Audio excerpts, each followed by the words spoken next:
X12, linear momentum conservation. Particle 1 of mass m1 at x1 interacts with particle 2 of mass m2 at x2. Initially, the two velocities are related as what is the velocity of the center of mass. First of all, we compute the center of mass of this two-body system. We assume that there is no external force except for the internal interaction between the two particles. The center of mass of the two-body system is defined by the average position vector weighted by the mass of each particle. The sum of these two is nothing but just unity. Because the mass in Newtonian mechanics is constant, we take the time derivative of the center of mass to find out the velocity of the center of mass. That is the same as the center of mass, except that the position vectors are replaced with the velocities. If we take another time derivative of the center of mass velocity, then we arrive at the acceleration of the center of mass. According to Newton's third law of motion, that is law of action and reaction, the force applied to particle 1 in here, internal interaction only, is from particle 2. The force applied to particle 2 comes from particle 1 only. And these two forces are the same in magnitude, but their directions are opposite. Therefore, the net force of the whole system is exactly 0. Because there is no external forces applied to this two-body system, the acceleration of the center of mass must vanish. That's the key point. Because the acceleration vanishes, if we integrate over time, we arrive at this relation. And here, the right-hand side was 0. If we integrate 0, then we have the linear momentum. Total linear momentum is independent of time. That is constant. Okay, so the total linear momentum is a sum of the two linear momenta, mass times velocity of the two particles. By the way, this one is independent of time, and this one is also independent of time. So m1 x1 dot t plus m2 x2 dot t. Vector. So this is independent of time. By the way, we know the initial condition. The two particles are moving in opposite direction. So if we move this one to the left-hand side, x1 dot at t equals 0, x2 dot at t equals 0, sum of them is a 0 vector. Therefore, I can substitute this minus x1 dot 0 for the x2 dot 0. As a result, I have obtained this one. Sure, I can replace this one with minus x2 dot. So in that case, this order is flipped. As a result, we were asked to find out the velocity of the center of mass. Velocity of the center of mass is invariant because the acceleration is always 0. And it is invariant. Therefore, I can determine this value in terms of the value at t equals 0. So that is this. So I can copy this, and this is a total linear momentum. I can divide both sides by the total mass of the two-body system. This is the answer. Next, two balls of mass capital M and small m with the initial velocities. This is the initial velocities, and this is along the E1 hat. Then they make a head-on collision. The two balls completely stop at t equals t0. Both of them stop simultaneously. Okay. After that, they reach the final state with the velocities v prime and small v prime. And small v prime is along the direction parallel to unit vector and hat that does not have to be parallel to E1 hat. Along the same straight line as the initial velocity as shown in the figure. So, and they are back to back. The final state particles are back to back, moving back to back. Describe the motion of the two-body collision. Note that n hat is parameterized by the polar coordinates. Okay, because the two balls stop simultaneously at t equals t0, this is a key point in this problem. And there is no other external force applied to this two-body system. Therefore, we can expect the F net of the two-body system is 0. That is a capital M plus M velocity of the center of mass. This is the linear momentum. The time derivative of this is 0. That means this total linear momentum time derivative is 0. That means the total linear momentum is conserved. By the way, at t equals to t0, this velocity, both of them were stopped. They stopped at this point. Therefore, the center of mass velocity is 0 at center mass velocity at t0 is 0. Because this is a constant and at some point it is 0, it used to be 0 and it will be 0. At any time, center of mass velocity is 0 in this situation.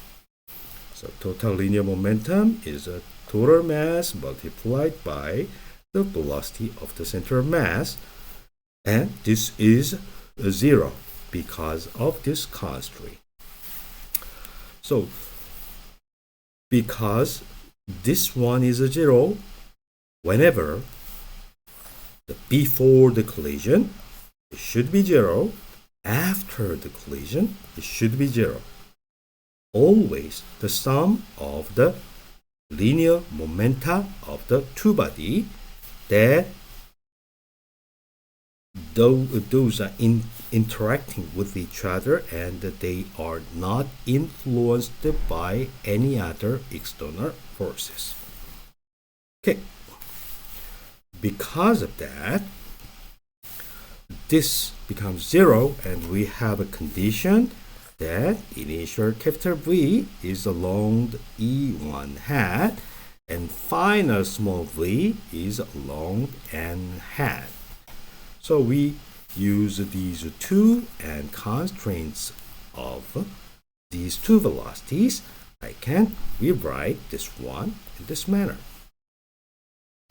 Again, in a similar manner, I can determine this v prime in terms of the small v prime, and small v prime is according to the problem, it's like that. Okay. So we find that this v prime, capital V prime, is opposite negative sign. Opposite to small v. Fine. Here, v is opposite to capital V. So they are making head-on collision. Two vectors are opposite direction. After the collision, two vectors are opposite direction. That's fine. And then we are interested in the momentum transfer. What is the momentum transfer? Why don't we move this guy here and move this guy in here? We find that the change in the linear momentum of small m and this negative of the change of the linear momentum of the heavy particle. Okay, so this one accepts some momentum, then this one loses some momentum, vice versa. As a result, this just came from the action and reaction and total linear momentum conservation. Okay, momentum transfer to something is the same in magnitude but opposite direction of the momentum transfer to the other particles.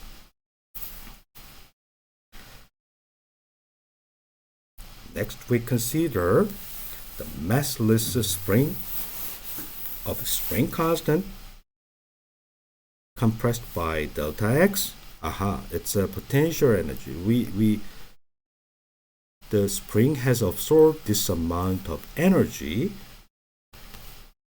and then from the relaxed state to the compressed state, and we have two particles. They are held by hand and moving with the uniform velocity. Okay, so they were stuck together and they were moving with the identical velocity, capital VCM. Okay, so velocity of capital M and velocity of the small m, both of them were the same as capital VCM. At t equals 0, the band is suddenly broken, and the two particles experience the restoring force. Because of the action and reaction, this one pushes this capital M, this spring pushes the capital M to the left-hand side, and it pushes the small m to the right-hand side. So momentum transfer obtained by capital M is to the left, and the momentum transfer applied to the small m is to the right, and the two magnitude must be the same in opposite direction. Discuss the motion of this two-body system. Initially, the spring has the potential energy. That's fine. So we ignore the constant term that cancels when we make an equation always, because both of them are at the same velocity initially. Okay, so initial kinetic energy is sum of the mass and multiplied by the common velocity squared. We can introduce the center mass of the two-body system. That's fine. Capital M, small m divided by the sum of them. What is the velocity of the center mass? It's time derivative, so dot dot. Okay, I can replace this one with final velocity, capital V and small v. So, okay, we can see initially they were moving with the same velocity. Finally, they are moving with different velocity. In any case, the linear momentum, total linear momentum after is the same as the initial value. Okay, this is the total mechanical energy initial value. That is the kinetic energy and potential energy. After being released, the potential energy disappeared and only the kinetic energy of the two bodies exist. So because this interaction is elastic, we do not have any frictional force, something like that. The total mechanical energy must be conserved. Okay, we define the velocity of the capital M seen at the center of mass. So we subtract VCM, then this is the velocity of this one, velocity of the capital M seen from the center of mass. In a similar manner, subtraction of center of mass velocity reveals the velocity of small m seen at the center of mass. In any two-body interaction, the reduced mass is very, very important. So reduced mass can be used to describe the motion in a systematic manner.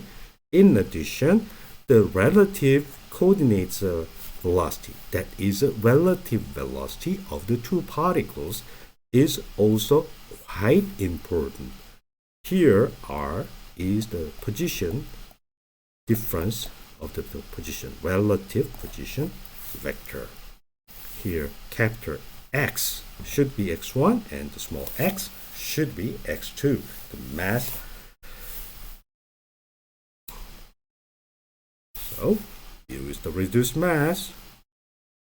These are final state velocity seen at the center of mass frame. Okay. At the center of mass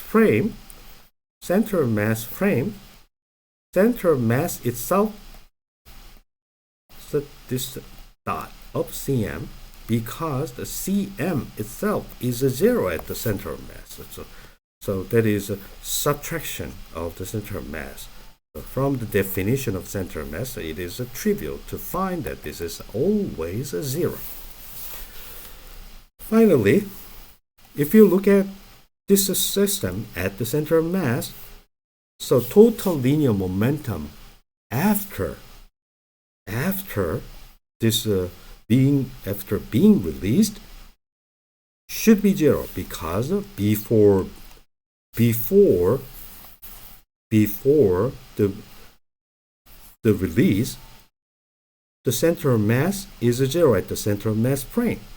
So the total linear momentum was a zero and will be zero and was a zero always. So it is very convenient. The center of mass frame is a very, very convenient to describe this kind of motion. As a result, we have sum of the two linear momentum at the center of mass frame should be zero.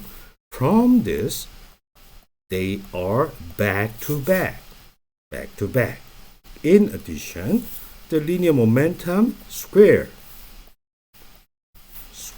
because in the linear form they have opposite direction, but if we square the both of them must be the same. Next, we consider the relative velocity, the velocity of capital M seen by small m. So this is a relative velocity. We substitute these results in here, and capital V is in here, that's fine, 1, and V bar is minus capital M over small m. So we have subtraction, so minus becomes a plus. If we combine both of them, what we obtain is small m in the denominator, sum of the two masses. We multiply capital M in the numerator and denominator. We are familiar with this. What is that? That is the reciprocal of the reduced mass. And we can also replace this one using this relation the vanishing total linear momentum at the center of momentum, center of mass frame. So I can rewrite this one with this small m v bar with negative sign. Either way, it is expressed in terms of 1 over reduced mass, and these two are actually identical to each other according to this relation. As a result, if I compute the final state sum of the kinetic energies, I can replace this one with the subtract add. So in general we can write this, but if I make use of the velocity of the center of mass, I can re-express in terms of the velocity measured at the center of mass frame.